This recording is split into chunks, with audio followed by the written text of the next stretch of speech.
ಹೊಸ ವರ್ಷ ಆಚರಣೆ ಏನೋ ಮುಗಿತು. ಆದರೆ ಕೆಲವೊಂದಷ್ಟು ರೋಡ್ಗಳಲ್ಲಿ ರಾಶಿ ರಾಶಿ ಕಸವು ಕೂಡ ತುಂಬಿ ತುಳುಕ್ತಾ ಇತ್ತು. ಹೊಸ ವರ್ಷದ ಆಚರಣೆಗೆ ರಾಶಿ ರಾಶಿ ಕಸ ರೋಡ್ನಲ್ಲೆಲ್ಲ ತುಂಬಿ ತುಳುಕ್ತಾ ಇತ್ತು. ಬೆಂಗಳೂರಿನ ಎಂಜಿ ರೋಡ್ನಲ್ಲಿ ಕಸದ ಗುಡ್ಡೆಯೇ ನಿರ್ಮಾಣವಾಗಿಬಿಟ್ಟಿತ್ತು.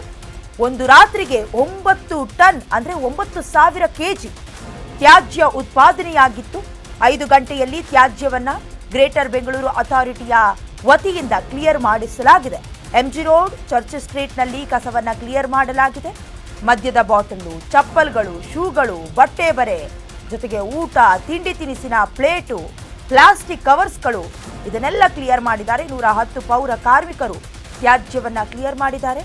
10 tipper vehicle, 3 pressure water jet ಅನ್ನ ಬಳಕೆ ಮಾಡಿಕೊಳ್ಳೋದ್ರ ಮೂಲಕ ಮೊದಲಿನ ಸ್ಥಿತಿಗೆ ರಸ್ತೆಗಳು ಮರಳಿ ಬಂದಿದೆ.